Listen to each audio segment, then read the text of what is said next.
Assalamualaikum warahmatullahi wabarakatuh. Selamat pagi.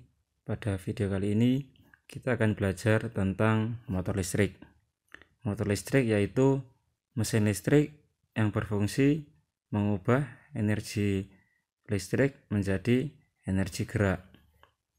Mesin listrik sendiri bekerja berdasarkan hukum Lorentz, kaidah tangan kiri, hukum Fleming. Bagaimana bunyinya hukum Lorentz? Hukum Lorentz yaitu apabila sebuah penghantar, di sini ada penghantar, dialiri arus listrik, ini ada arah arusnya.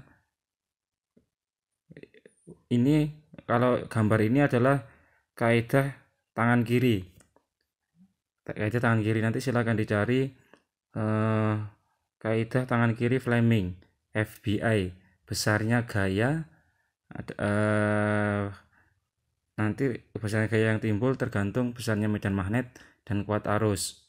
Jadi hukum Lorentz bunyinya apabila sebuah penghantar dialiri arus listrik, maka nanti akan timbul gaya pada penghantar tersebut. Jadi itu adalah bunyinya hukum Lorentz. Ini adalah kaidah tangan kiri. Jempol ini adalah arah gerakannya, arah gerakan dari penghantar tersebut. Kemudian jari telunjuk ini adalah arah medan magnetnya. Kemudian jari tengah ini adalah arah arusnya. Jadi ini adalah demonstrasi dari hukum Fleming, kaidah tangan kiri. Seperti itu. Kemudian ini gambar simulasi prinsip kerja motor DC.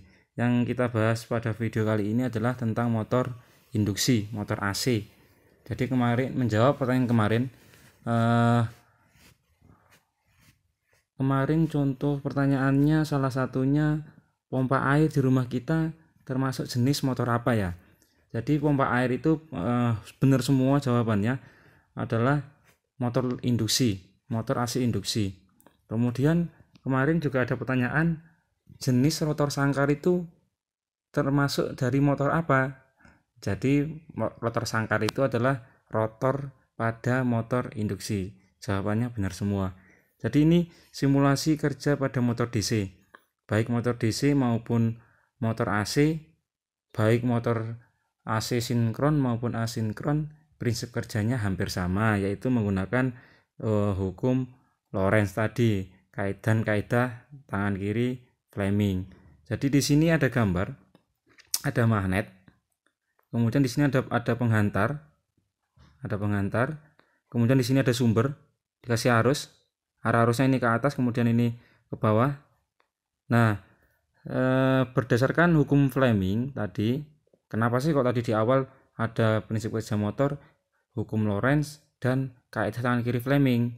Jadi kaidah hukum Fleming itu berlaku di penghantar ini. Jadi ketika di sini ada arus, di sini melewati brush, kemudian masuk ke penghantar, di sini berlaku kaidah hukum Fleming. Nah, ketika di sini ada magnet, ketika ada penghantar di aliran arus listrik berada di antara medan magnet, maka akan timbul gaya di sini. Di penghantar tersebut akan timbul gaya, yaitu gaya Lorentz, sehingga gaya tersebut akan menggerakkan penghantar sehingga terjadi putaran pada motor. Jadi syarat dari motor untuk bisa bergerak, bisa berputar, harus ada medan magnet, harus ada penghantar, dan harus ada arus listrik. Jadi itu 3 syarat minimal supaya motor itu bisa berputar, baik itu motor DC maupun motor AC. Next. Kemudian ini besarnya gaya tersebut. Jadi besarnya gaya tadi, berapa besarnya gaya putar? Ketika motor ini berputar, dia mampu mengangkat beban berapa kilo. Misalkan ini saya punya motor, di ujung motor itu saya kasih tali, di ujung talinya saya kasih beban. Nah, ketika motor itu bisa berputar dibebani berapa? Kan tidak mungkin juga. Misalkan motor listrik di bengkel kita, kemudian kita bebani untuk memutar beban misalkan 100 ton kan juga nggak kuat, ada motor sendiri, ada hitungannya berapa besarnya gaya untuk memutar beban, itu ada hitungannya, yaitu F B kali I kali L, di mana F ini adalah gaya Lorentz tadi, B ini adalah kuat medan magnet, I adalah arus, L ini adalah panjang konduktornya, panjang penghantarnya, panjang belitan statornya. Oke, next. Prinsip kerja motor induksi 3 fasa. Ini yang kita bahas pada video kali ini. Jadi kita konsen di motor induksi 3 fas. Kenapa kok motor induksi 3 fas? Karena di industri hampir semuanya, kebanyakan yang digunakan adalah motor induksi 3 fas. Kalau perusahaan besar 3 fas. Kalau di rumah kita motor induksi 1 fas. Nah, prinsip kerjanya di sini ada rumus NS sama dengan 120 kali F kali P. Ketika pelajaran generator mungkin ingat kita mencari frekuensi. Berapa sih frekuensi generator yang dihasilkan generator? Rumusnya kan sama. NS sama dengan 120 kali F dibagi P. Apa itu NS, apa itu F, apa itu P? Sama kayak rumusnya generator. Jadi kalau sudah paham generator, ini harusnya paham juga. NS di sini adalah kecepatan motor. F di sini adalah frekuensi. P di sini adalah jumlah kutub. Jadi mencari berapa kecepatan motor ini pakai rumus ini, 120 kali F dibagi jumlah P.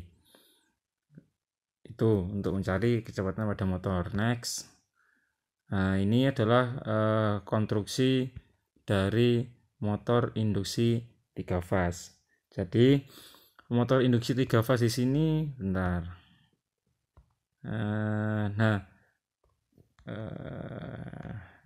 Sampai sini aja. Motor induksi 3 fas. Jadi di sini ada belitan, ada 3. Ada belitan 1, belitan 2, dan belitan 3. Kemudian dari ketiga ini digabungkan menjadi 1, sehingga jadilah namanya motor 3 fas.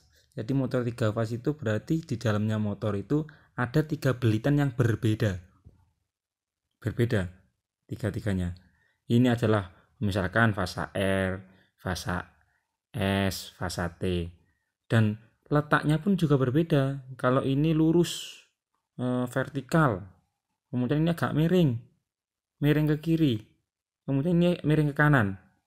Nah, miringnya berapa derajat selisihnya antar belitan? Selisih antar belitan 1, belitan 2, belitan 3. Jadi belitan 1 dan 2 ini selisihnya adalah 120 derajat. 1 dan 3 selisihnya 120 derajat. Sama kayak kita belajar dulu itu. Listrik 3 fas. Jadi apa sih bedanya fasa R, S dan T? Bedanya adalah sudutnya, yaitu 120 derajat. Dulu kayaknya ketika belajar generator sudah saya jelaskan kenapa sih kok 120 derajat, yaitu karena ini konstruksi belitannya. Jadi kalau kita lihat-lihat, kalau kita ingat-ingat lagi, konstruksi belitannya hampir sama kayak generator dong. Iya, betul. Makanya kan saya bilang mesin listrik itu gampang.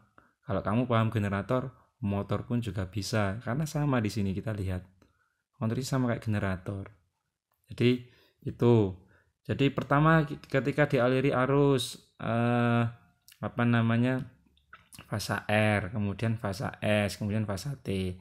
Ketika di sini 3 fas ini dialiri arus listrik, maka di sini nanti akan muncul medan putar magnet.